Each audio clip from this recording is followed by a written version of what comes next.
Queridos amigos e irmãos, um dos maiores desafios da nossa Amazônia é o fenômeno da urbanização.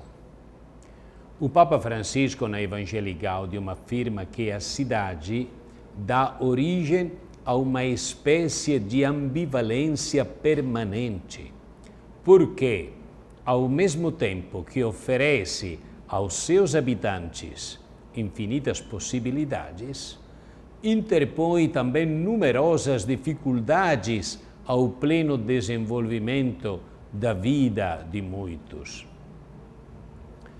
Apesar de falarmos hoje da Amazônia como pulmão do planeta e o celeiro do mundo, a devastação da região e a pobreza provocaram um enorme deslocamento da população em vista de uma vida melhor.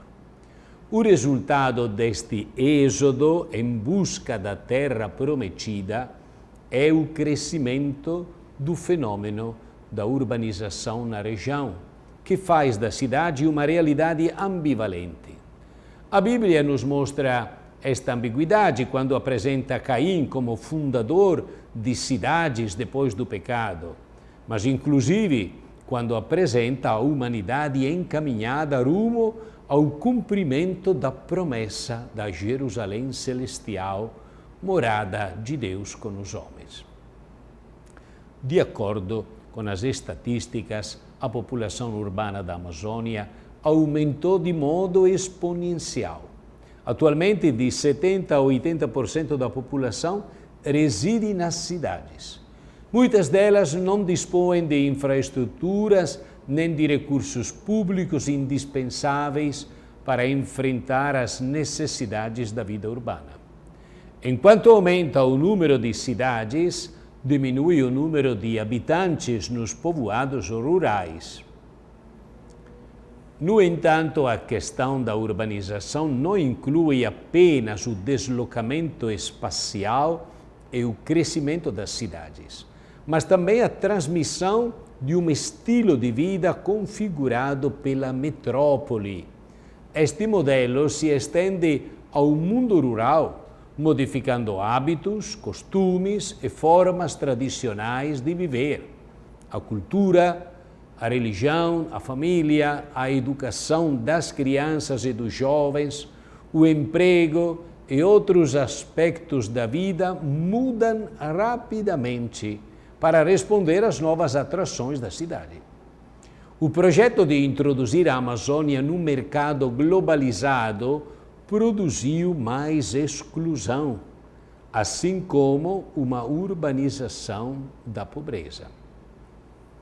Diante da realidade desafiadora urbana, precisamos promover um ambiente urbano, onde sejam revitalizados os espaços públicos, com praças, centros culturais bem distribuídos. Precisamos incentivar o acesso universal à educação e à cultura, fomentar uma consciência ambiental, a reciclagem do lixo, evitando a combustão, favorecer um sistema de saneamento do meio ambiente e de acesso universal à saúde. Discernir como ajudar a apreciar melhor a vida rural, com alternativas de sobrevivência como a agricultura familiar, gerar espaços de interação entre a sabedoria dos povos indígenas, ribeirinhos e quilombolas inseridos na cidade e a sabedoria da população urbana para entabular o diálogo e a integração em volta do cuidado da vida. Nas famílias amazônicas palpita a cosmovivência. Trata-se de vários conhecimentos e práticas milenárias em diferentes campos, como a agricultura, a medicina, a caça, a pesca, em harmonia com Deus, a natureza e a comunidade. Também na família se transmitem valores culturais como o amor pela terra, a reciprocidade, a solidariedade, a vivência do presente, o sentido de família a simplicidade, o trabalho comunitário, a organização própria, a medicina e a educação ancestral. Além disso, a cultura oral, isto é, as histórias, crenças e cânticos, com suas cores, com seus trajes, alimentação, línguas e ritos, fazem parte desta herança que se transmite em família. Em síntese, é na família que se aprende a viver em harmonia, entre povos, entre gerações, com a natureza, em diálogo com os espíritos. Mudanças sociais e vulnerabilidade familiar estão diante dos nossos olhos. Na Amazônia, a família foi vítima do colonialismo no passado e de um neocolonialismo no presente. A imposição de um modelo cultural ocidental inculcava um certo desprezo pelo povo e pelos costumes do território amazônico, e chegava-se a qualificá-los como selvagens ou primitivos. Atualmente, a imposição de um modelo econômico ocidental extrativista volta a atingir as famílias, invadindo e destruindo suas terras, suas culturas e suas vidas, forçando-as a emigrar para as cidades e suas periferias. As mudanças aceleradas de hoje afetam a família amazônica. Assim, encontramos novos formatos familiares, famílias monoparentais sob a responsabilidade da mulher, aumento de famílias separadas, de uniões consensuais e de famílias montadas e diminuição de casamentos institucionais. Além disso, ainda se constata a submissão da mulher no seio da família, aumenta a violência intrafamiliar, há crianças com pais ausentes, cresce o número de adolescentes grávidas e de abortos.